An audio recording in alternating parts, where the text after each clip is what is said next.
کرتے ہیں۔ شکریہ۔ بہت شکریہ ڈاکٹر نازیہ۔ اب اس نشست کے آخری مقالہ نگار ہیں پروفیسر ڈاکٹر مشتاق عادل صاحب، صدر شعبہ اردو ہیں یونیورسٹی آف سیالکوٹ میں، اور آپ کے مقالے کا عنوان ہے 21ویں صدی میں ناول ایک جائزہ۔ پروفیسر ڈاکٹر مشتاق عادل۔ بسم اللہ الرحمن الرحیم۔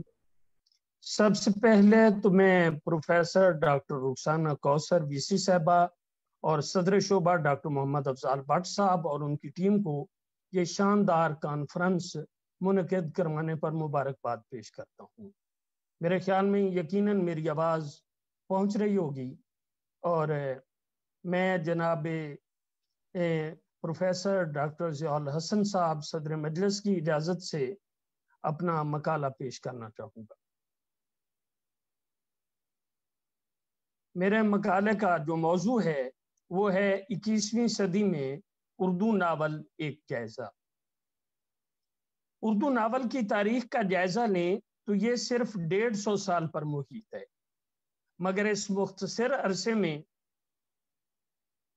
وہ نہ صرف مغربی ناول کے سامنے آ کھڑا ہوا ہے، بلکہ بعض اردو ناول تو ایسے ہیں جن کا کسی بھی مغربی ناول سے مقابلہ کیا جا سکتا ہے۔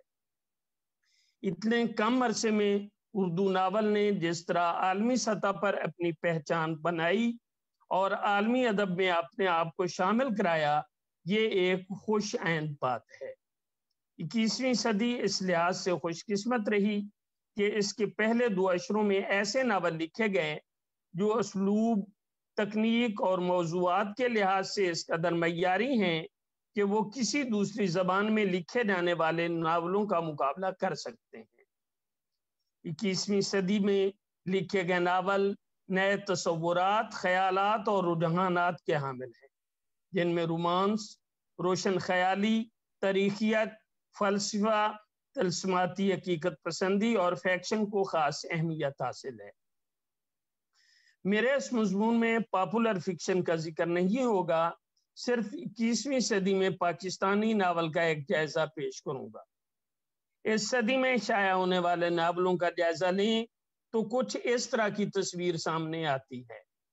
مستنصر حسین تارڑ کے ناول قلعہ جنگی میں افغان جنگ کے نتائج اور اس کے خطہ پر اثرات کو بہت خوبصورت انداز میں بیان کیا گیا ہے۔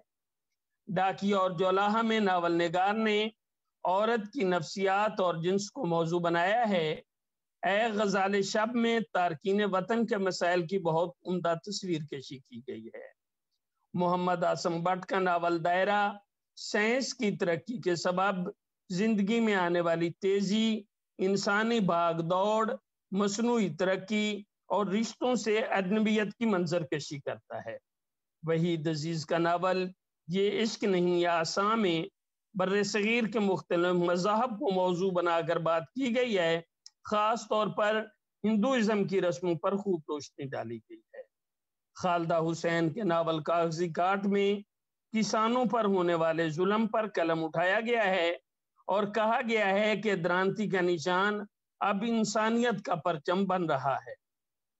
اس ناول میں سیاست، روٹی کپڑا اور مکان سے وابستہ ناروں اور سرمایہ دارانہ نظام کو بھی موضوع بنایا گیا ہے۔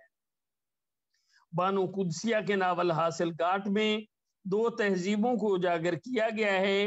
ایک طرف امریکی معاشرے کے تذکرے میں انگریزی کو کثرت سے استعمال کیا گیا ہے، تو دوسری طرف لاہور کے تذکرے میں پنجابی کلچر کو نمایاں کیا گیا ہے۔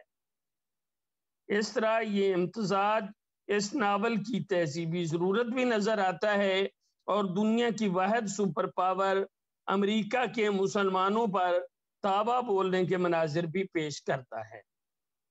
نکہت حسن کا ناول جاگنگ پارک کراچی شہر کا المیہ ہے۔ شہر کو رنگ و نسل اور علاقائی بنیادوں پر تقسیم کرنے کا بیانیہ بھی اس ناول میں موجود ہے، اور یہ بھی بتایا گیا ہے کہ گلوبل ویلیج بننے کی وجہ سے فاصلے سمٹ گئے ہیں، لوگ ایک دوسرے کے قریب آ گئے ہیں، مگر اس کے باوجود انسان تنہائی کا شکار ہے۔ محمد الیاس کے ناول کوہر میں इंसानी फितरत के मुख्तलिफ पहलुओं को उजागर किया गया है।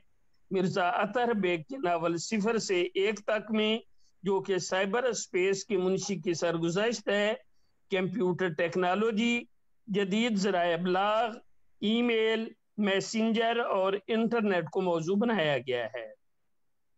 हसन मंजर के नावल धनी बख्श के बेटे में आला तबके के सदियों से बनाए इस्तिसाली निज़ाम और इसमें जकड़े हुए अवाम की कहानी है।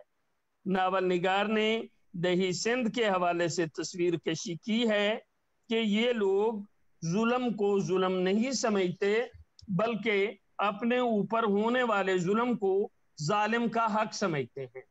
सलमा यास्मीन नजमी का नावल सांझ पे चौदेस टैक्सला और इसके गर्दो नवाह की तहजीब और वहां के लोगों के रस्म रिवाज के साथ साथ औरत की खानदान के लिए कुर्बानियों का अक्कास है। इसी सदी में लिखा जाने वाला शिराज जैदी का नावल जहन्नमी लोग अपने मौजू के लिहाज से एक मुनफरिद नावल है। नावल निगार ने ठेकेदार के साथ काम करने वाले मेहमारों और मजदूर पेशा लोगों की जिंदगी के मसाइल की बहुत उम्दा अक्कासी की है। खास तौर पर वो खवातीन जो अपनी मजबूरियों की वजह से मेहनत मजदूरी के लिए घरों से बाहर निकलती हैं, इन्हें नोचने के लिए ये कैसे कैसे मकरूह शक्लें बनाकर सामने आते हैं। मोहम्मद सईद शेख का नावल एक और दरिया जगीरदाराना मुजालिम की दास्तां है। ताहिरा इकबाल का नावल नीली बार पाकिस्तान की तारीख और तहजीब का अक्कास है। नावल में पाकिस्तान की सियासी, इल्मी और अदबी तारीख के साथ साथ मजहबी मसाइल, वडेरा शाही, जिनसी इस्तेसाल और हुकूमतें बनाने गिराने में आलमी एस्टेब्लिशमेंट के किरदार को बेनकाब किया गया है। इस सदी में लिखे गए नावलों में नजमुल हसन रिजवी का नावल मारवी और मरजाना ने खास शोहरत हासिल की है। नावल में सिंध में लिसानी बुनियादों पर होने वाली लड़ाइयों, पत्ताखोरी की वारदातों, दहशत गर्दी के वाकयात और ऐसे हालात में शुरफा की ज़हनी अजियत को मौजू बनाया गया है। यूनुस जावेद के नावल कंजरी का पुल में ऐसे मुआशरे की मसख शुदा नकूश मिलते हैं जिनमें औरत का इस्तेसाल हो रहा है। लफ्ज कंजरी एक इस्तियारा है, ये एक औरत का वाक़या नहीं बल्कि तमाम औरतों की नुमाइंदगी करता है। वहीद अहमद का नावल ज़ैनू भी मौजू के लिहाज से मुनफरिद है। इसमें नावल निगार ने साइंसी थ्योरी पेश की है कि इंसान को अगर फ्रीज कर दिया जाए तो इसे किसी भी वक्त जिंदा किया जा सकता है। वहीद अजीज के नावल मोहब्बत मर नहीं सकती का बुनियादी मौजू दहशत गर्दी है। इस नावल में जगह जगह असरी शऊर की झलकियां नजर आती हैं। इकबाल हुसैन खां के नावल गलियों के लोग में तकसीम हिंद के बाद पाकिस्तान में होने वाले वाकयात और इस्लामी रियासत के ख्वाब की अदम तकमील पर बात की गई है। इस नावल में कम्युनिस्ट नजरिए और सोच का प्रचार किया गया है। खालिद फतेह मोहम्मद, अख्तर रजा सलीमी, अली अकबर नातिक, शायर अली शायर, हामिद बेग, सैयद काशिफ रजा, आमना मुफ्ती और शाहिद रिजवान के नावल भी इसी सदी में आए हैं, जो मौजू और उसलूब हर दो लिहाज से मुनफरिद अहमियत के हामिल हैं। 21वीं सदी में जहां उम्दा नावल लिखे गए, नावल की तनकीद पर भी खासा काम हुआ है।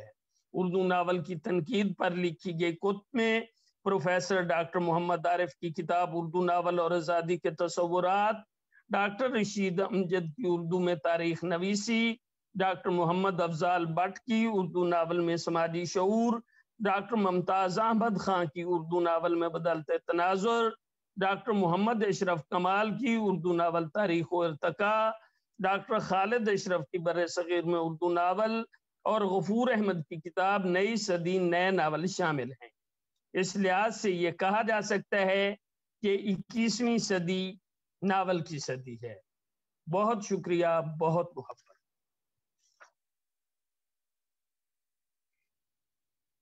बहुत शुक्रिया प्रोफेसर डॉक्टर आदिल साहब।